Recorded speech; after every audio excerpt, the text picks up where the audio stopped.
বড় ভাইয়ের মৃত্যুতে দেশে আসতেই বাবার চাপের মুখে বিয়ে করতে বাধ্য হলাম। সদ্য বিবাহিত হওয়া আমার বড় ভাইয়ের স্ত্রী নীরাকে বাবা এমনটা করবে জানলে দেশেই আসতাম না। নিজেকে গুছিয়ে নিতে চেয়েছিলাম, কিন্তু তার আগেই এত বড় একটা ঝড় বয়ে যাবে জীবনের ওপর দিয়ে ভাবতেই পারিনি। 8 মাস আগেই ভাইয়া নীরাকে বিয়ে করে। এর 2 মাস পরই আমি বিদেশে চলে যাই। নীরাকে কখনোই আমি এভাবে দেখিনি, সব সময় বড় ভাইয়ের স্ত্রীর চোখেই দেখেছি। যদিও বয়সে সে আমার অনেক ছোট, কিন্তু কখনোই ভাবতে পারিনি আমার জীবন সঙ্গী তাকে করব। কিন্তু বাবার সম্মানের দিকে চেয়ে সব মেনে নিতে বাধ্য হলাম। বাসর ঘরে নীরা একা একা বসে আছে, আর আমি ছাদে বসে ভাবছি আমার জীবনটা শেষ হয়ে গেল এভাবে বাবার মুখের দিকে তাকিয়ে। না, তা হতে দেব না। আমি এবার বিদেশে চলে গেলে আর আসবো না, আর নীরাকে কোনোভাবেই স্ত্রী হিসাবে মেনে নিতে পারবো না। রাত প্রায় 2টো বেজে গেছে। আমি নিচে নেমে গিয়ে দরজাটা খুলতেই দেখি নীরা বসে বসে কাঁদছে। আমাকে দেখেই নীরা খাট থেকে নেমে দাঁড়িয়ে গেল এবং বলতে শুরু করলো, আমাকে ক্ষমা করে দেবেন, আমার জন্য আপনাকে এমন পরিস্থিতির মধ্যে পড়তে হলো। আমি এটা জানি আপনি কোনো দিনও আমাকে মন থেকে মেনে নিতে পারবেন না, আর এটা হওয়াটাই স্বাভাবিক। অন্য কেউ হলেও মেনে নিতে পারতো না, তাই আমি কখনো কোনো প্রকার অধিকার খাটাতে আসবো না। আপনি আপনার মতন চলতে পারেন, যেমন খুশি ঠিক তেমন করে। বলেই নীরা খাটের ওপর থেকে সরে গিয়ে এক কর্নারে শুয়ে কান্না করতে থাকলো। আমি আর কিছু বললাম না। প্রচণ্ড রাগ নিয়ে বারান্দায় চলে গিয়ে একের পর এক সিগারেট টানছি। দেখতে দেখতে যে কখন রাত শেষে ভোর হয়ে এলো বুঝতেই পারিনি। নীরা বিছানা থেকে উঠে ফ্রেশ হতে চলে গেলে আমি গিয়ে বিছানায় শুয়ে পড়ি। চোখে ঘুম ঘুম লেগে আসতেই আমি ঘুমিয়ে গেলাম। 11টার দিকে মায়ের ডাকে ঘুম থেকে উঠে ফ্রেশ হয়ে নাস্তার টেবিলে গিয়ে দেখি নীরা নাস্তা রেডি করছে। প্রচণ্ড রাগ নিয়ে কোনো রকমে নাস্তা করে বাসা থেকে বের হয়ে গেলাম। মনের ভিতর আগুন জ্বলছে, কোনোভাবেই ঘরে মন টেকানো সম্ভব না।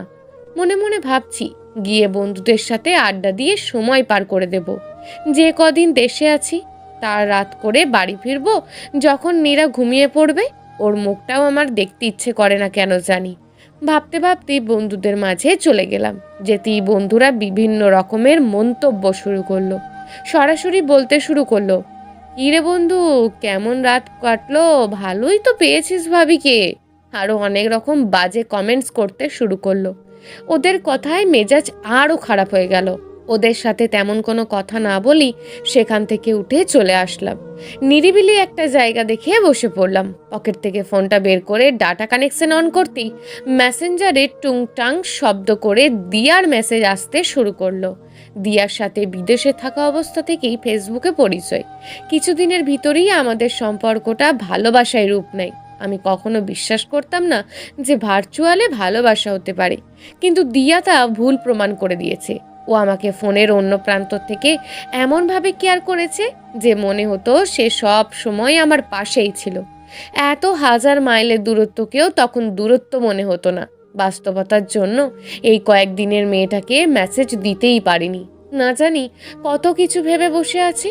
ভাবতে ভাবতে মেসেজ ওপেন করতেই দেখি দিয়ার অভিমানী মেসেজ। কি, আমাকে ভুলে গেলে দেশে এসি? তুমি না বলেছিলে সব কাজ শেষ করেই আমার সাথে দেখা করবে? কই, তুমি তো এলে না। আসবে তো দূরের কথা, না একটা মেসেজ না কোনো কল। তুমি কি ঠিক আছো? আমি আর দেরি না করে দ্রুত মেসেজ ব্যাক করলাম। ঠিক আছি আমি, একটু ব্যস্ত ছিলাম বুঝোই তো তুমি। চলো আজ একসাথে লাঞ্চ করব। লিখে বসে আছি, কয়েক মিনিটের ভিতরেই দিয়ার রিপ্লাই আসলো, চলে আসো। ঠিকানা দিয়ে দিল। আমি বললাম ঠিক আছে, তুমি আসো, আমি আসছি। বলেই সেখান থেকে উঠে রওনা দিলাম দিয়ার সাথে দেখা করার জন্য। মনে মনে ভাবছি, দিয়াকে কি নীরার কথা বলবো? না, ওকে কিছুই বলা যাবে না। কিছুদিনেরই তো ব্যাপার। বিদেশ গিয়েই নীরাকে ডিভোর্স দিয়ে দেব। অযথা ওকে বলার কি দরকার? অল্প সময়ের ভিতরেই দিয়ার পাঠানো ঠিকানায় চলে আসলাম। ঠিক সময় মতন দিয়াও চলে আসলো। এসেই আমাকে জড়িয়ে ধরলো। দিয়া আধুনিক মডার্ন মেয়ে। ছবিতে ওকে যতটা সুন্দর লাগে তার চেয়ে অনেক বেশি সুন্দর আর স্মার্ট মেয়ে দিয়া। যে কোনো ছেলেই পছন্দ করতে বাধ্য হবে। দিয়াকে যত দেখছি ততই মুগ্ধ হচ্ছি। মনে হচ্ছেই না আজ আমাদের প্রথম দেখা সরাসরি। মনে হচ্ছে যুগ যুগের চেনা। নিমেষেই এই কয়েকদিনের যন্ত্রণা যেন ভুলেই গিয়েছি আমি। খুব দারুণভাবে প্রতিটা মুহূর্ত কেটে যাচ্ছে দিয়ার সাথে। দুপুরের লাঞ্চ, রাতে মুভি দেখা, ডিনার করা, কেমন করে যেন সময়গুলো কেটে গেল। রাত 11:30টার দিকে দিয়াকে বিদায় দিয়ে বাড়ির উদ্দেশ্যে রওনা হলাম। মনটা আবারও খারাপ হয়ে গেল। বাসায় গিয়ে আবারও নীরার মুখ দেখতে হবে। অসহ্য একটা মেয়ে, দেখার সাথে সাথেই মনটা খারাপ হয়ে যাবে। রাত 12টার দিকে বাসায় আসলাম। কয়েকবার কলিং বেল টিপ দিতেই নীরা এসে দরজাটা খুলে দিল। শরীরের শাড়ি ঠিক মতন নেই, মনে হয় ঘুমিয়েছিল। চুলগুলো এলোমেলো হয়ে মুখের সাথে লেপ্টে ছিল। আমি কয়েক মুহূর্ত তার দিকে তাকিয়েছিলাম। আমাকে তাকিয়ে থাকতে দেখে সে চোখ নামিয়ে নিল। সেই মুহূর্তে আমার খুব ইচ্ছে করছিল তার মুখ থেকে চুলগুলো সরিয়ে দিতে। এক অন্যরকম মাদকতায় সেই মুহূর্তে আমাকে পেয়ে বসেছিল। পরক্ষণেই নিজেকে সামলে আমি ঘরে ঢুকে এলাম। এসব আমি কি ভাবছি? না, এগুলো ভাবা মোটেও আমার ঠিক হচ্ছে না। কোনোভাবেই আমার নীরার প্রতি মায়া বাড়ানো যাবে না। আমি দিয়াকে ভালোবাসি, আর দেশে থেকে চলে গেলেই নীরাকে ডিভোর্সের পেপার পাঠিয়ে দেব। ভাবতে ভাবতে ওয়াশরুমে চলে গেলাম। ফ্রেশ হয়ে আসতেই নীরা বলল, টেবিলে খাবার দিয়েছি, খেয়ে নিন। আমি বললাম, আমি খেয়ে এসছি। নীরার মুখটা কেমন যেন ফ্যাকাশে হয়ে গেল। সে কিছু বলতে চেয়েও থেমে গেল। তারপর খাবারগুলো ঢেকে রেখে এসে বিছানার এক কর্নারে গিয়ে শুয়ে পড়ল। আমি আমার মতন বিছানায় শুয়ে শরীরের চাদর টেনে নিলাম। কি করব ভাবতে ভাবতে একসময় ঘুমিয়ে গেলাম। গভীর রাতে হঠাৎ আমার ঘুম ভেঙে যায়। আমি লক্ষ্য করি নীরার দুটি হাত আমার শরীরের ওপরে। সে শীতে কাঁপছে। আমি আস্তে করে তার দুটো হাত নামিয়ে দিয়ে চাদরটা তার গায়ে টেনে দিয়ে তার দিকে তাকাতেই লক্ষ্য করলাম ঘুমন্ত নীরাকে সত্যিই অনেক রূপবতী লাগছে। ঘুমন্ত সব মেয়েকেই শুনেছি রূপবতী লাগে, আজ বাস্তবে তা দেখলাম। নীরার দিকে তাকিয়ে থাকতে থাকতে কখন যে ভোর হয়ে গেছে খেয়ালই করিনি। নীরা ভোরে ঘুম থেকে উঠতেই আমি দু চোখ বন্ধ করে নিলাম, যেন নীরা কোনো কিছু না বুঝতে পারে। নীরা বিছানা ছেড়ে আলমারি থেকে শাড়ি নিয়ে চলে গেল ওয়াশরুমে গোসলের জন্য। কিছু সময়ের ভিতরেই নীরা গোসল করে বের হয়ে আসতেই আমি উঠে বসলাম নিজে ফ্রেশ হওয়ার জন্য। ফ্রেশ হয়ে এসে নীরার দিকে তাকাতেই আমার চোখ আটকে গেল। নীরার ভেজা চুল বেয়ে পানি পড়ছে। সূর্যের আলোয় অন্যরকম সুন্দর লাগছে নীরাকে। শাড়িতে যে একটা মেয়েকে এত সুন্দর লাগতে পারে, নীরাকে না দেখলে কখনোই বুঝতে পারতাম না। আমাকে নীরা এভাবে তাকিয়ে থাকতে দেখে প্রশ্ন করলো, কিছু বলবেন? আমি তার কথায় থতমত খেয়ে গেলাম। আমি কোনো কথা না বলে সোজা ওয়াশরুমে চলে গেলাম। ওয়াশরুম থেকে বের হয়ে ফোনটা হাতে নিয়ে ডাটা অন করতেই দেখি দিয়ার মেসেজ। বিছানায় শুয়ে শুয়ে দিয়ার সাথে চ্যাটিং করছি। এমন সময় নীরা এসে বলল, নাস্তা রেডি করছি, খাবেন চলেন। আমি কোনো কথা না বলে আবারও চ্যাটিংয়ে মনোযোগ দিলাম। নীরা কিছু সময় পর ফিরে এসে আবারও একই কথা বলল। মেজাজটা খারাপ হয়ে গেল। আমি খাট থেকে নেমে না খেয়েই বাসা থেকে বেরিয়ে পড়লাম। বাসা থেকে বের হওয়ার সময় নীরা আমাকে পিছন থেকে একবারও ডাক দিলেও আমার রাগান্বিত চোখ দেখে আর কিছু বলেনি। আমি সোজা দোকানে গিয়ে চায়ের অর্ডার দিয়ে সিগারেট জ্বালালাম। দিয়াকে মেসেজ দিলাম, আজ একসাথে লাঞ্চ করতে আসতে পারবে কিনা। দিয়া বলল আসবে। আমি দোকান থেকে চা সিগারেট খেয়ে বেরিয়ে পড়লাম দিয়ার সাথে দেখা করার জন্য। অনেক সময় ধরে অপেক্ষা করছি। দিয়াকে কয়েকবার মেসেঞ্জারে নক করেছি, সে শুধু বলে অপেক্ষা করো, আসছি। অনেক সময় অপেক্ষার পর দিয়া আসলো। আমি জিজ্ঞাসা করলাম, এত দেরি হলো যে? দিয়া ভুরু কুচকিয়ে আমার দিকে তাকিয়ে বলল, তুমি কি আমাকে দেখে বুঝতে পারছো না কতটা সাজগোজ করেছি তোমার সাথে দেখা করতে আসার জন্য? বাসা থেকে রেডি হয়ে বের হয়ে পার্লারে গেছি, ফেসিয়াল করেছি, তারপর তোমার সাথে দেখা করতে আসছি, আর তুমি আমাকে এভাবে প্রশ্ন করতে পারলে? আমি দিয়াকে বললাম, এত কিছু করার কি দরকার ছিল? তুমি তো এমনিতেই সুন্দর। দিয়া রেগে উঠে বলল, কি বলো? রূপচর্চা করবো না মানে কি? আর তুমি ভালো করেই জানো আমি ত্বকের যত্ন নিই কতটা। আমি আর কিছু বললাম না। আমার চোখের সামনে ভেসে উঠল নীরার মেকআপবিহীন মুখটা, যে মুখে একটা মায়াবী ভাব আছে। দিয়া বলে উঠল, এই কি হলো, চুপ করে আছো কেন? আমি নিজেকে সামলে নিয়ে, কই না তো। দিয়া বলল, চলো ক্ষুধা লেগেছে। তারপর দুজনে রেস্টুরেন্টে চলে গেলাম। খাবার অর্ডার করার কিছু সময় পর খাবার দিয়ে গেল। আমি খাচ্ছি আর দিয়াকে বারবার করে দেখছি। দিয়ার ভিতর কিসের এত অহংকার? ও সুন্দর, এটাই কি ওর অহংকার? দিয়া বলল, এই তাকিয়ে কি দেখো? আমি বললাম, না কিছু না। খাবার খেতে খেতে বৃষ্টি শুরু হলো। বৃষ্টি আমার অনেক ভালো লাগে, ছোটবেলা থেকেই খুব পছন্দ। মনে খুব ইচ্ছে জাগলো দিয়াকে সঙ্গে নিয়ে ভেজার জন্য, কিন্তু দিয়া কি রাজি হবে? ভাবতে ভাবতে খাচ্ছি। খাওয়া শেষ করে কতটা সময় বসে দিয়ার সাথে গল্প করলাম, বৃষ্টিতে ভেজার ইচ্ছেটাও আরো বেড়ে গেল। আমি দিয়ার হাত ধরে নিয়ে হোটেলের সামনে এসে বললাম, চলো আজ দুজনে বৃষ্টিতে ভিজবো। দিয়া আমার হাত থেকে টান দিয়ে ওর হাতটা সরিয়ে নিয়ে বলল, তুমি কি পাগল হয়েছো নাকি? এত টাকা খরচ করে আমি মেকআপ করে এসেছি বৃষ্টিতে ভেজার জন্য? যত সব উদ্ভট কথাবার্তা বলো তুমি সিয়াম। তোমার কি হয়েছে হঠাৎ? তুমি গ্রাম্য ভূত হয়ে গেলে নাকি? এটা কেমন শখ তোমার? দিয়ার কথায় প্রচন্ড আঘাত পেলাম, তবুও নিজেকে শান্ত রাখলাম। দিয়াকে যে ভালোবাসি। তখনই দিয়া বলে উঠল, তুমি তোমার এইসব ন্যাকামো পরিবর্তন করো, না হয় আমার তোমার সাথে আগামী পথ চলতে নতুন করে ভাবতে হবে। বলে সে একটা সিএনজি ডাক দিয়ে উঠে গেল। আমি ডাক দিলাম, কিন্তু আমার আর কোনো কথাই দিয়া শুনলো না। মেজাজটা তখন প্রচন্ড খারাপ হয়ে গেল। এত কিসেরই গদিয়ার? তারপরেও নিজেকে সামলে নিলাম, হয়তো ভালোবাসি বলে। মন খারাপ হয়ে গেল, তাই আর বাহিরে থাকতে ইচ্ছে করছে না। এদিকে বৃষ্টি থামার কোনো নামই নেই, তাই বাধ্য হয়ে আমিও সিএনজি নিয়ে বাসার উদ্দেশ্যে রওনা হলাম। বাসায় এসে কলিং বেল চাপতেই মা এসে দরজা খুলে দিল। আমি রুমে গিয়ে দেখি নীরা নেই। মনে মনে বললাম, ভালোই হয়েছে, ওকে দেখলে মন আরও খারাপ হয়ে যেত। আমি বারান্দায় দাঁড়িয়ে একটা সিগারেট জ্বালিয়ে বাহিরের বৃষ্টি দেখছি। সিগারেট শেষ করে রুমে ঢুকে খাটে বসতেই নীরার দরজা খুলে ঘরে ঢুকলো। ওকে দেখে আমার প্রচন্ড রাগ হওয়ার কথা, কিন্তু ওর দিকে ভালো করে তাকিয়ে দেখলাম পুরো শরীর ভেজা। কেমন করে যেন রাগটা কমে গেল। ও লাজুকভাবে মাথা নিচু করে দাঁড়িয়ে আছে। শরীর থেকে টপ টপ করে পানি বেয়ে পড়ছে। বৃষ্টিতে এত সময় ভিজেছে তা বুঝতে আমার আর বাকি রইল না। আমি অন্যদিকে তাকিয়ে রইলাম। ও দৌড়ে ওয়াশরুমে চলে গেল। ওর শাড়ি বেয়ে পুরো ঘরে পানি পড়েছে। আমি চুপ করে বিছানায় শুয়ে পড়লাম। অল্প সময়ের ভিতরেই নীরা শাড়ি চেঞ্জ করে তোয়ালে দিয়ে চুল মুছতে মুছতে বের হলো। নীল রঙের একটা শাড়ি পরেছে নীরা।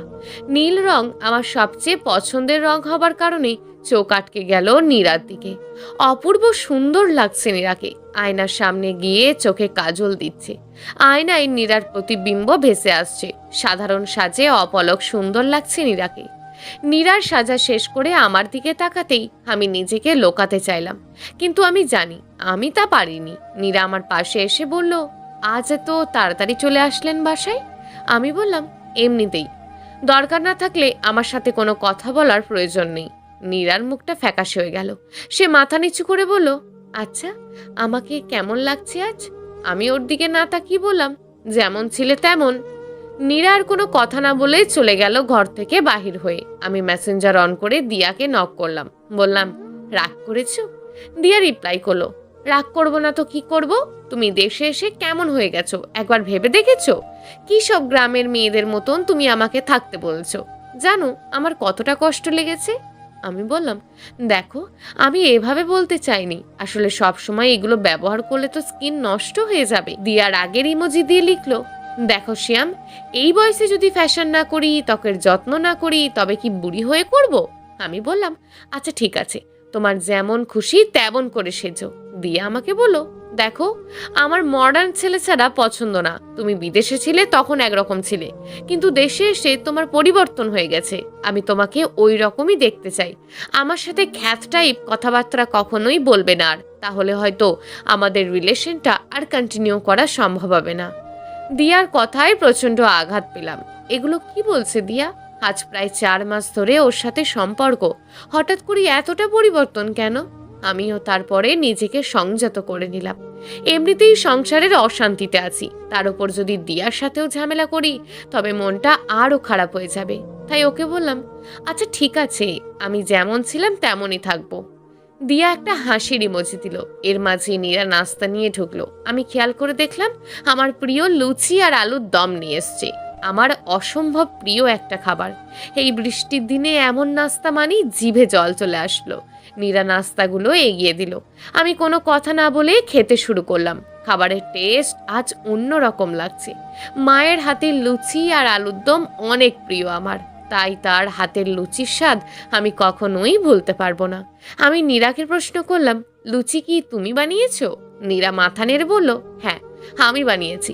আমি বললাম, খুব ভালো হয়েছে। নীরা একটা লাজুক হাসি দিল। আমি বললাম, এটা আমার খুবই প্রিয় একটা খাবার। নীরা মাথা নেড়ে বলল, জানি। কে বলেছে? আপনার ভাইয়ের জন্য যখন বানাতাম তখন সে খেতে খেতে বলতো আপনার খুব পছন্দের খাবার লুচি। এর জন্য নাকি ছোটবেলায় দুই ভাই অনেক ঝগড়াও করতেন। সেই মানুষটা আপনাকে অসম্ভব ভালোবাসতো। বলতে বলতে দেখলাম নীরার চোখের কোণে পানি চলে এসছে। নীরার চোখের পানি লুকাতে হয়তো দৌড়ে চলে গেল বারান্দায়। পুরনো দিনগুলির কথা মনে পড়ে গেল। দুই ভাই কতই না মজা করতাম। দুজনের সব কিছু একই রকম লাগতো। জামা কাপড়, খাবার সবকিছু দুই ভাইয়ের একই রকম থাকতো ছোটবেলা থেকে। নীরার মন খারাপ হয়ে গেছে হয়তো ভাইয়ার স্মৃতি মনে পড়াতে। ভাবতে ভাবতে কেন জানি বারান্দায় নীরার পাশে দাঁড়াতে খুব ইচ্ছে করলো। খাট থেকে নেমে আমিও গিয়ে দাঁড়ালাম বারান্দায় নীরার দিকে। নীরার চোখ বেয়ে টপ টপ করে পানি পড়ছে। কেন জানি প্রচন্ড রাগ হচ্ছিল। আমার কাছে মনে হচ্ছে ন্যাকা কান্নাকাটি করছে নীরা।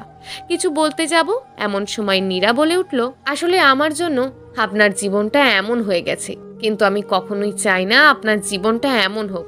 আমি চাই আপনি সুখের সংসার করেন। আমি আপনার জীবনে কখনোই বাধা হয়ে আসব না। সবার জীবনে স্বপ্ন থাকে, আমারও ছিল। একটা সুখের সংসার হবে, স্বামীর ভালোবাসা থাকবে সেখানে, একটা ছোট্ট বাচ্চা হবে, পুরো বাড়ি হাসি খুশি আর দুষ্টুমিতে মাতিয়ে তুলবে। দিন শেষে স্বামী ক্লান্ত শরীরে আসবে, আমি তার জন্য এক গ্লাস শরবত বানিয়ে নিয়ে গিয়ে শাড়ির আঁচল দিয়ে মুখটা মুছে দিতে দিতে বলবো, খুব ক্লান্ত দেখাচ্ছে তোমায়, শরবতটা খেয়ে ফ্রেশ হয়ে রেস্ট নাও। সে আমায় জড়িয়ে ধরে বলবে, তোমাকে দেখার পর সব ক্লান্তি চলে গিয়েছে, চলো তোমাকে কাজে সাহায্য করি। সবকিছু ঠিক মতোই চলছিল। খুব ভালোবাসতো আমাকে আপনার ভাই, কিন্তু ওপরওয়ালা হয়তো সে সুখ আমার কপালে রাখেনি। কিন্তু আমি চাই না আমার জন্য আপনার স্বপ্নগুলো হারিয়ে যাক। আমি চাই আপনার জীবনটা সুন্দর করে গোছানো হোক, আপনার স্বপ্নগুলো সত্যি হোক। আমি চাই আপনি পরিপূর্ণ হন জীবনে। কথাগুলো বলছে আর মুক্তদানার মতন চোখ পানি বেয়ে পড়ছে নীরার চোখ থেকে। আমি আর কিছু না বলে সিগারেট শেষ করে চলে আসলাম রুমের ভিতর। বিছানায় শুয়ে পড়লাম। নীরা তখনও বারান্দায় দাঁড়িয়ে কান্না করেই চলেছে। আমার কাছে ভালো লাগছে না কোনো কিছুই। খারাপ লাগছে নীরার জন্য। ওর তো কোনো দোষ নেই। না, আমি কোনো কিছু নিয়ে ভাবতে চাই না। আমি কোনো মায়ায় পড়তে চাই না। মোবাইল হাতে নিয়ে দেখিয়ে দিয়াকে মেসেজ করলাম। দিয়ার সাথে দীর্ঘ সময় চ্যাটিং করলাম। কোনো কিছুই ভালো লাগছে না। কেমন যেন সব এলোমেলো মনে হচ্ছে। জীবনে এমন একটা মুহূর্ত আসবে আমি কল্পনাও করতে পারিনি। নীরা ঘর থেকে বের হয়ে গেল। বাহিরে তাকিয়ে দেখি তখনও বৃষ্টি হচ্ছে। আমি দু চোখ বন্ধ করে কত সময় শুয়েছিলাম মনেই নেই। হঠাৎই নীরার ডাকে চোখ মেলে তাকালাম। চলেন, খাবার দেওয়া হয়েছে, খাবেন। আমি আর কোনো কথা না বলে ওর সাথে চলে গেলাম খাবার খেতে। গিয়ে দেখি টেবিলে খাবার রাখা, তাই তাড়াতাড়ি খেতে বসে গেলাম। কয়েকবার খাবার মুখে দেওয়ার পর বাবা খেতে বসলো। খাবার খেতে খেতে বাবা বলল, সিয়াম, বৌমাকে নিয়ে কয়েকদিন শহরের বাহির থেকে ঘুরে আয়, ভালো লাগবে। কথাটা শুনে যেন আমার মাথাটা চক্কর দিয়ে উঠল। মুখে আর খাবার যাচ্ছে না। মনে হচ্ছে এক্ষুনি খাবারের প্লেটটা ছুঁড়ে ফেলে দিই। ব্যাপারটা হয়তো নীরা বুঝতে পেরেছিল। তাই বাবাকে বলল, না বাবা, আমার শরীরটা ভালো না, আমি এখন কোথাও যেতে পারবো না। আর উনি আছে আর কিছুদিন তো দেশে, তাই এখানেই সবার সাথে থাকুক। নীরার কথা শুনে বাবার কিছু বললেন না। আমি মনে মনে বড্ড বেঁচে গেলাম। বাবার উপর যতই রাগ হোক না কেন, শ্রদ্ধার কারণে বাবার মুখের ওপর তো কোনো কিছু বলার সাহস তো আমার মধ্যে নেই। আমিও আর কোনো কথা না বলে খাওয়া শেষ করে রুমে চলে আসলাম। নীরা কিছু সময় পর এসে বিছানায় শুয়ে পড়ল। আমি বারান্দায় গিয়ে কিছু সময় দাঁড়িয়ে চিন্তা করতে শুরু করলাম, যত দ্রুত সম্ভব আমাকে দেশ ছেড়ে চলে যেতে হবে। কোনোভাবেই আমার পক্ষে নীরাকে নিয়ে সংসার করা সম্ভব না। দিন যত যাবে হয়তো নীরার প্রতি আমার মায়া বাড়বে। আমি দুর্বল হয়ে যেতে পারি ওর ইমোশনের কাছে। না, তা কখনোই হতে দেওয়া যাবে না। আমি দিয়াকে ভালোবাসি, আর দিয়া সব দিক থেকে ওর চেয়ে ভালো, সুন্দরী, শিক্ষিত, স্মার্ট। বারান্দা থেকে ঘরে চলে আসলাম। এসে দেখি নীরা ঘুমিয়ে পড়েছে। শাড়িটা ওর শরীরে ঠিক মতন নেই। আমি কোনো রকমে দ্রুত ওর আঁচলটা ঠিক করে দিতে যাব, তখনই নীরা চোখ মেলে তাকালো। আমি হাতটা সরিয়ে নিলাম। নীরা ব্যাপারটা খেয়াল করতে পেরে নিজেই শাড়িটা ঠিক করে শুয়ে পড়লো। আবার আমিও অন্যদিকে ঘুরে শুয়ে পড়লাম। নীরা বলে উঠল, চাদরটা শরীরে টেনে নিন, খুব ঠান্ডা পড়েছে। আমি নীরার কথায় কোনো কর্ণপাত না করে চুপ করে শুয়ে থাকলাম। কিছু সময় পর নীরা নিজেই চাদরটা আমার শরীরে টেনে দিতেই ওর হাতের কাঁচের চুরির শব্দ আমার কানে ভেসে আসলো। নীরব ঝিরঝির বৃষ্টির শব্দের সাথে ওর চুরির শব্দটা খুব দারুণ লাগলো। অন্যরকম একটা ভালো লাগা সৃষ্টি হলো মনের ভিতর। আমি নীরার জায়গায় দিয়াকে চিন্তা করতে শুরু করলাম। আচ্ছা, দিয়াকে কি চুড়িতে এত সুন্দর লাগবে? পরক্ষণেই চিন্তা করলাম, আমি এসব কি ভাবছি? দিয়া একজন আধুনিক মেয়ে, আর আমিও আধুনিক ছেলে। এসব চিন্তা করা মোটেও ঠিক না। দিয়া ঠিকই বলে, দেশে এসে আমার কেমন যেন পরিবর্তন হয়ে যাচ্ছে। ভাবতে ভাবতে একসময় ঘুমিয়ে পড়লাম। ঠান্ডার বৃষ্টির কারণে খুব ভালো ঘুম হলো। অনেক দেরিতে ঘুম ভাঙলো। ঘুম থেকে উঠে দেখি বৃষ্টি নেই। সূর্যের আলো জানালা দিয়ে ঘরে প্রবেশ করছে। নীরাকে দেখলাম না বিছানায়, তার মানে ও আগেই উঠে গেছে। আমিও বিছানা ছেড়ে ওয়াশরুমে গিয়ে ফ্রেশ হয়ে নিলাম। ফ্রেশ হয়ে বের হতেই নীরা বলল, নাস্তা রেডি করছি, এসে খেয়ে নিন। যতটুকু পারলাম খেয়ে বাসা থেকে বের হয়ে পড়লাম। বন্ধুদের সাথে রাগ করে কি থাকা যায়? আমিও পারলাম না। আর বন্ধুরাও তো ওই দিন ঠিকই বলেছিল, বন্ধুরা অনেক কিছুই বলতে পারে। নতুন বিয়ে করার পর বন্ধুরা অনেক রকম মজা করতেই পারে, কিন্তু ওরা তো জানে না আসলে আমি যে কতটা সমস্যার মধ্যে আছি। ভাবতে ভাবতে বন্ধুদের ফোন দিতে শুরু করলাম। অল্প সময়ের ভিতরে সব বন্ধুরা চলে আসলো। সবাইকে নিয়ে আড্ডা দিলাম। সবাই মিলে প্ল্যান করলাম ঘুরতে যাব, মজা করব, আর আমাকে নাকি পার্টি দিতে হবে। আমিও মন ভালো করার জন্য রাজি হয়ে গেলাম। সবাই মিলে ডিসিশন নিলাম কোনো রিসর্টে যাব। যেমন ভাবা তেমন কাজ। মনকে ফুরফুরে করতে চলে এলাম একটা রিসর্টে। সারাদিন ঘোরাঘুরি মজা মাস্তি করলাম সবাই। বাসায় ফিরে আসতে আসতে রাত প্রায় 12:30 বেজে গেল। কলিং বেল দিতেই নীরা এসে দরজা খুলে দিল। আমি সোজা রুমে ঢুকে গেলাম। নীরাও পিছু পিছু আসলো। এসে বলল, খাবেন না? আমি বললাম, খেয়ে এসেছি, তুমি খেয়ে নাও। নীরা রুম থেকে বের হয়ে গেল। আমি ওয়াশরুমে চলে গেলাম। ওয়াশরুম থেকে বের হয়ে এসে দেখি নীরা শুয়ে আছে। আমি জিজ্ঞেস করলাম, খেয়েছো? নীরা মাথা নাড়িয়ে বলল, না। আমি আর কিছু বললাম না। বিছানায় শুয়ে শুয়ে দিয়ার সাথে চ্যাটিং করছি। অনেকক্ষণ চ্যাটিং এর পর দিয়াকে বললাম, চলো কাল কোথাও ঘুরতে যাই। দিয়া বলল, না, সম্ভব না, কাল আমার পরীক্ষা আছে ভার্সিটিতে, অন্য কোনো দিন যাব। আমি বললাম, আচ্ছা ঠিক আছে। এরপর কিছু সময় চ্যাটিং করে দিয়াকে বললাম, শুয়ে পড়ো, কাল পরীক্ষা, রাত জাগতে হবে না। বলে আমিও শুয়ে পড়লাম। সকালে ঘুম থেকে উঠতে উঠতে অনেক বেলা হয়ে গেল। নীরা চা নাস্তা করে দিল। আমি খেয়ে বন্ধুদের সাথে আড্ডা দিতে চলে গেলাম। আর নীরাকে বললাম ফিরতে রাত হবে, খেয়ে নিতে। ও কিছু বলল না। বন্ধুদের সাথে আড্ডা দিতে গল্প করতে দুপুর হয়ে গেল। সবাই মিলে দুপুরে লাঞ্চের জন্য একটা রেস্টুরেন্টের দিকে রিক্সা নিয়ে যাচ্ছি। এমন সময় দেখলাম দিয়াকে। দিয়া রিক্সা নিয়ে যাচ্ছে, কিন্তু ওর ভার্সিটি তো অন্যদিকে। আমি পকেট থেকে ফোন বের করে দিয়াকে কল দিলাম। দিয়া ফোন ধরতেই আমি জিজ্ঞেস করলাম, ভার্সিটিতে গেছো? দিয়া বলল, হ্যাঁ, এই তো ভার্সিটির সামনে। কথাটা শুনে আমি যেন আকাশ থেকে পড়লাম। দিয়া এভাবে আমাকে মিথ্যা বলতে পারলো?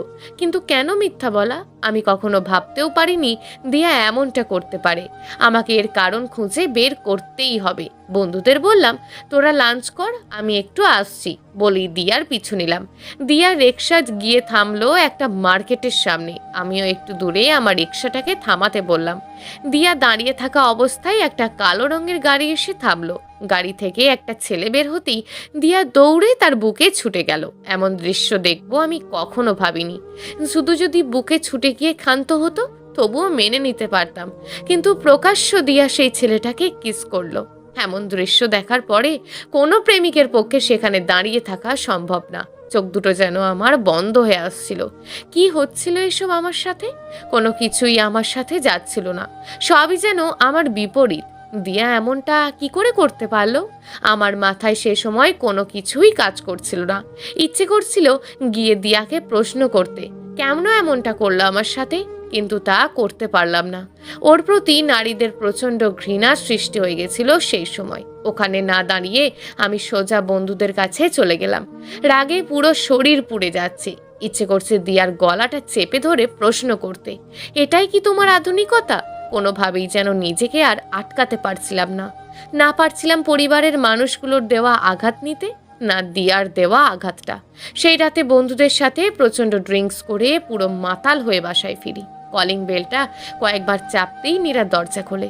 আমি সোজা চলে যাই রুমের ভিতর। রুমে গিয়ে জামা কাপড় চেঞ্জ না করেই বিছানায় শুয়ে পড়ি।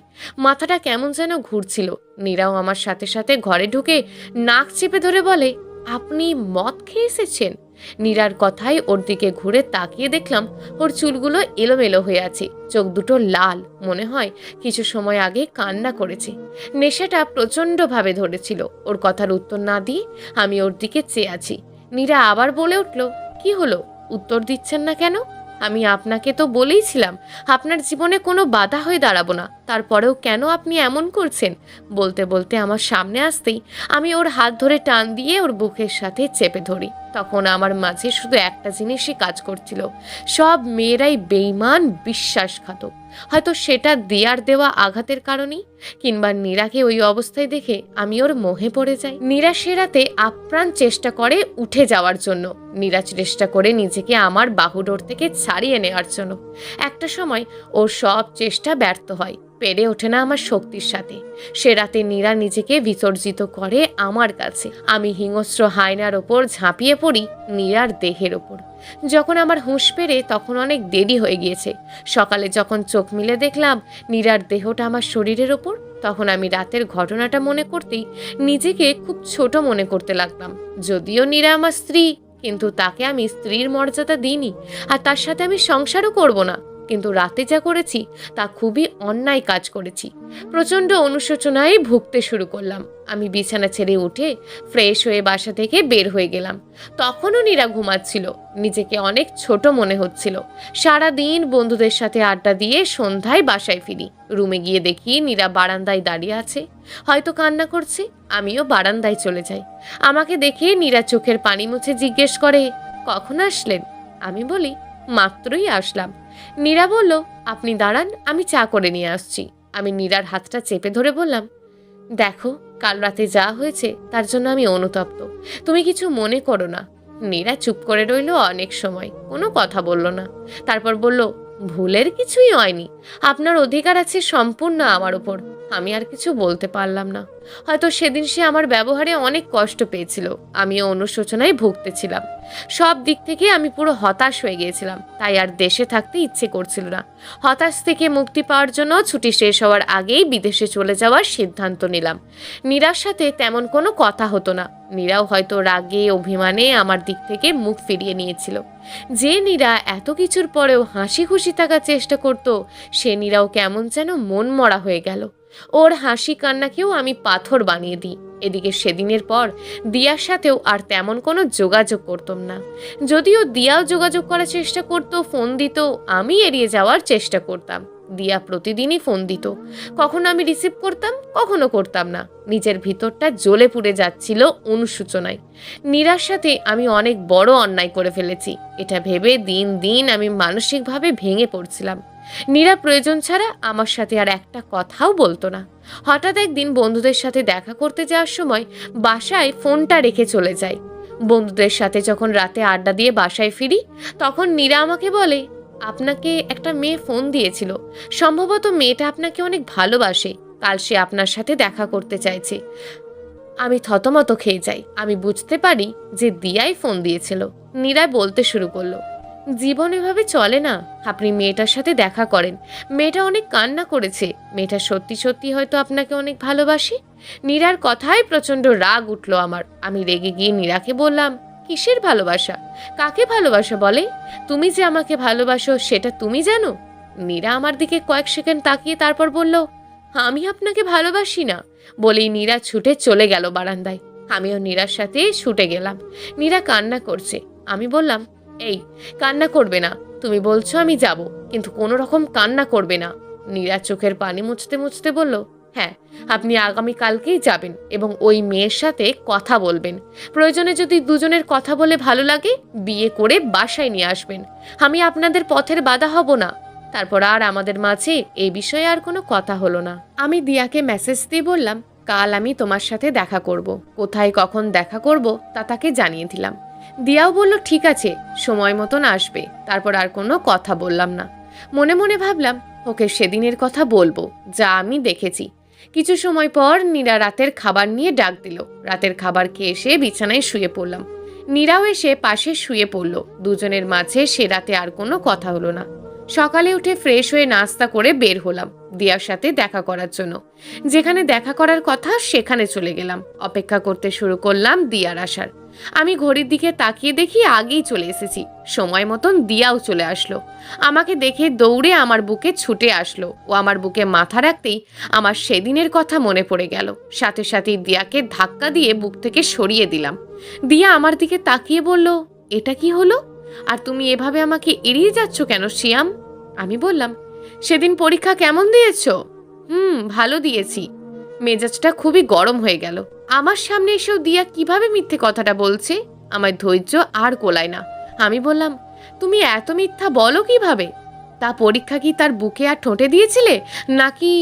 আরও কিছু বলতে পারলাম না, আর নিজের বিবেকের কাছেই বাঁধল। দিয়া তবুও অস্বীকার করে বলে, এগুলো কি উল্টোপাল্টা কথা বলছো তুমি?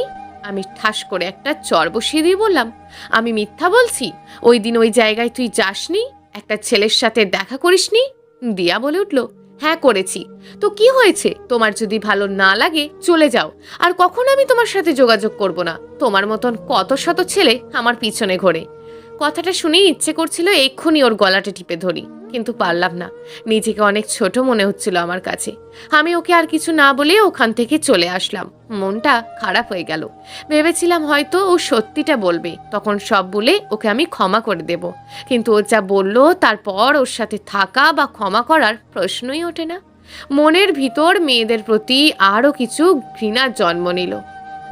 রাগে জ্বলতে জ্বলতে বাসায় চলে আসলাম।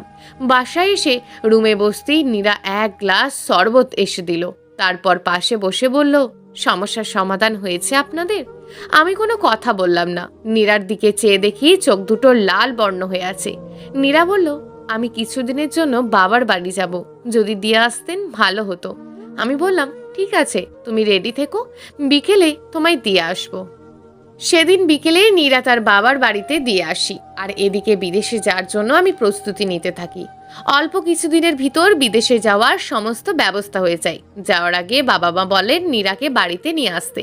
আমি যেদিন চলে যাব তার আগের দিন নীরাকে আমাদের বাড়িতে নিয়ে আসি। পরদিন আমার ফ্লাইট রাত 11:30টায়। 9টার সময় বাসা থেকে বের হয়ে যাব। নীরার সাথে এর মাঝে আমার খুব একটা কথা হতো না। সবার কাছ থেকে আমি বিদায় নিয়ে নিলাম। বাড়ি থেকে বের হওয়ার আগে নীরার কাছে গেলাম বিদায় নিতে। ওর প্রতি সবচেয়ে বেশি অন্যায় করেছি আমি, তবুও শেষবারের মতন বিদায় তো আমাকে নিতেই হবে। নীরা বারান্দার গ্রিলটা ধরে দাঁড়িয়েছিল। আমি যেতেই ও চোখের পানি মোছার ব্যর্থ চেষ্টা করলো। তারপর মুখে একটা মলিন হাসি ফুটিয়ে বলল, আর কি আমাদের দেখা হবে? কথাটা শুনে আমার বুকটা কেঁপে উঠল, কিন্তু কোনো উত্তরই আমি নীরাকে দিতে পারলাম না। এর কোনো উত্তর সেদিন আমার কাছে ছিল না, কারণ আমি যে নিয়ত করেছিলাম আমি আর দেশে আসবো না। নীরা আমার নীরবতা দেখে বলল, আপনি হয়তো কোনো একদিন দেশে আসবেন, কিন্তু সেই দিনটা হয়তো অনেক দেরি হয়ে যাবে। আমি নীরার কথায় সেদিন ভেবেছিলাম হয়তো আমি চলে যাওয়ার পর ও বাবার বাড়ি চলে যাবে, কিংবা নতুন করে কাউকে বিয়ে করে সংসার করবে। তাই মনে মনে একটু হেসেছিলাম। আর কোনো কথা না বলে আমি বাড়ি থেকে বের হয়ে গেলাম। নীরার চোখে জল সেদিন আমায় আটকাতে পারেনি। আমি বিদেশের মাটিতে গিয়ে সবার সাথে যোগাযোগ বন্ধ করে কাটিয়ে দিলাম জীবন থেকে 5টি বছর। সবাইকে সংসারে ভুলে যাওয়ার জন্য ক্লাব পার্টি এমন কোনো কিছু বাদ ছিল না যা আমি করিনি।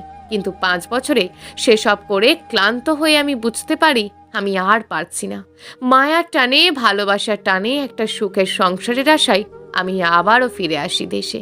কলিং বেল চাপতেই ছোট্ট একটা বাচ্চা মেয়ে দরজা খুলে দেয়। চোখ দুটো ঠিক নীরার মতন। কোলে তুলে নিয়ে বলি, মামনি, তোমার নাম কি? মেয়েটা একটা হাসি দিয়ে বলল, আমার নাম মায়া। ততক্ষণে বাবা মা চলে আসলো। বাবা মা আমাকে দেখে কান্না করে দিল। আমি বাবাকে জড়িয়ে ধরে বললাম, বাবা, আমাকে ক্ষমা করে দাও, আমি অনেক ভুল করেছি। বাবা বললেন, তুই এসেছিস এতেই আমি খুশি, শান্তিতে মরতে পারবো। আমি বলি, বাবা এসব কি বলো? মা, নীরা কোথায়? মা কোনো কথা না বলে চুপ করে রইল। মায়ের চুপ করে থাকাটা আমার বুকের ভিতরটা মোচড় দিয়ে উঠল। তবে কি সত্যিই নীরা বাড়ি থেকে চলে গেল? মাকে বললাম, মা, এই মেয়ে কে? মা চুপ করে ঘরের দিকে চলে গেল। আমি মায়াকে নিয়ে আমার ঘরে যেতেই মা একটা ডায়েরি এনে হাতে দিয়ে বলল, তোর সাথে যোগাযোগ করার অনেক চেষ্টা করেছি, কিন্তু পারিনি। নীরা তোর জন্য এই ডায়েরিটা রেখে গেছে বলে মা রুম থেকে চলে গেলেন। আমি ডায়েরিটা খুলে পড়তে শুরু করলাম। যেখানে চিঠির মতন সব লিখে গেছে নীরা। ডায়েরিতে লেখা ছিল, সিয়াম, আপনি চলে গিয়ে আর কোনো যোগাযোগ রাখেননি বাড়ির কারোর সাথে, তাই কথাগুলো আমি এখানেই লিখে রাখছি। যদি কখনো ফিরে আসেন আর আমাকে না পান, তবে এই ডায়েরি আমার না বলা কথাগুলো বলে দেবে। আপনার সাথে আমার 1 মাস 17 দিনের ছোট্ট একটা সংসার ছিল, তাকে হয়তো আমাদের সংসার বলা যায় না, শুধুই আমার সংসার বলা যায়। তবে যদি কখনো ফিরে আসেন আর একসাথে সংসার করি, তবে সেটা হবে আমাদের সংসার। আপনি চলে যাওয়ার 1 মাস পর আমি অনুভব করি আমার মাঝে অন্য কারোর অস্তিত্বের। কোনো মেয়ের জীবনে এর চেয়ে আনন্দের আর কোনো মুহূর্ত থাকতেই পারে না, কিন্তু আমার জন্য তা আনন্দের হলো না, কারণ আপনি তো আমার পাশেই নেই। প্রতিটা মেয়েই হয়তো চায় তার স্বামীকেই খবরটা প্রথম দিতে, কিন্তু আমি অভাগী, তা পারলাম না, কারণ আপনি তো কখনো আমাকে মন থেকে মেনেই নেননি আর কোনো যোগাযোগও রাখেননি। দেখতে দেখতে আমার পেটে বড় হয়ে উঠছে আপনার সন্তান। আমার খুব আনন্দ লাগছে, যা কাউকে বলে বোঝাতে পারবো না। এই একটা স্বপ্ন আমি যে কতদিন দেখেছি, ছোট্ট একটা বাচ্চা পুরো বাড়ি ঘুরে বেড়াবে আর আমি তার পিছন পিছন ছুটে তাকে খাইয়ে দেব, সেই ইচ্ছেটা আমার পূর্ণতা পাবে। দেখতে দেখতে তার বয়স 7 মাস। ডাক্তারের কাছে গিয়ে চেক আপ করিয়েছি। ডাক্তার বলেছে আপনার একটা রাজকন্যা আসবে পৃথিবীতে। আচ্ছা, ওই রাজকন্যার মুখের দিকে তাকিয়ে তো আমাকে ভালোবাসবেন, ভালো না বেসে যাবেন কোথায়? সেজন্যই তো মেয়ের নাম ঠিক করে রেখেছি মায়া। ওর মায়া মাখা মুখ দেখে হলেও আপনার আমাকে ভালোবাসতেই হবে। শিয়াম জানেন, যতদিন এগিয়ে আসছে আমার ততই ভয় লাগছে। আমি এই সময় সাহস দেওয়ার জন্য হলেও স্বামীদের স্ত্রীর পাশে থাকতে হয়, কিন্তু আমার পাশে আপনি নেই। এই কষ্টটা কাউকে বলে বোঝাতে পারবো না। প্রতিটা রাত নির্ঘুম রাত্রি, জানে সেই কষ্ট। শিয়াম হয়তো আর লিখতে পারবো না, কাল হয়তো পৃথিবীতে আপনার রাজকন্যা আসবে। জানি না আমি তার সাথে হেসে খেলে যেতে পারবো কিনা। যদি না পারি, তবে এর চেয়ে বেশি কষ্ট আর কি আছে তা আমি জানি না। আমি যদি না থাকি, তবে ফিরে এসে আপনার রাজকন্যাকে বলবেন তার মা তাকে পৃথিবীতে আনার জন্য অনেক সংগ্রাম করে হেরে গিয়েছে, কারণ তাকে তার মা অনেক ভালোবাসতো। এরপর ডায়েরিতে আর কিছু লেখা নেই। আমি মায়াকে জড়িয়ে ধরে হাউমাউ করে কান্না করে দিই সেদিন। কান্নার শব্দে বাবা মা ছুটে এসে বলেন, বাবারে, অনেক চেষ্টা করেছিলাম আমরা, কিন্তু পারিনি বাঁচাতে। ওপরবেলা হয়তো নীরাকে অনেক ভালোবেসেছিল, তাই তো পৃথিবীতে ওকে রেখে আর কষ্ট দিতে চাইনি। তাই তো তোর মেয়েকে পৃথিবীর বুকে এনে আলোর মুখ দেখিয়ে নিজে অন্ধকারের দেশে চলে গিয়েছে। আমার সব কথা যেন সেদিন ফুরিয়ে গিয়েছিল। নীরার ডায়েরিটা আর মায়াকে বুকে নিয়ে সেদিন থেকে কেটে গেল জীবন থেকে আরও 16টি বছর। আজ মেয়েকে বিয়ে দিয়ে অন্যের বাড়িতে পাঠিয়ে দিয়ে যখন একলা আকাশের নিচে বসে আছি, মনে হচ্ছে নীরা আকাশের তারাদের মাঝ থেকে আমার দিকে তাকিয়ে থেকে বলছে, কি কেমন লাগছে আপনার একলা জীবন? পারবেন তো কাটাতে বাকিটা দিনগুলো? আমি যে আজ সত্যি নিঃস্ব হয়ে গেলাম। কি করে বলবো নীরা, সত্যি আমি হেরে গেছি, আর পারছি না। তুমি আমায় ক্ষমা করে দিও। প্রিয় দর্শক, এই গল্পটা আপনাদের কেমন লাগলো তা অবশ্যই একটি কমেন্ট করবেন। আর যদি গল্পটা আপনাদের ভালো লেগে থাকে, তাহলে ভিডিওটিতে একটি লাইক করে দেবেন এবং এই ধরনের ভিন্ন স্বাদের গল্প শোনার জন্য চ্যানেলটিকে অবশ্যই সাবস্ক্রাইব করে আমাদের সঙ্গে যুক্ত থাকুন।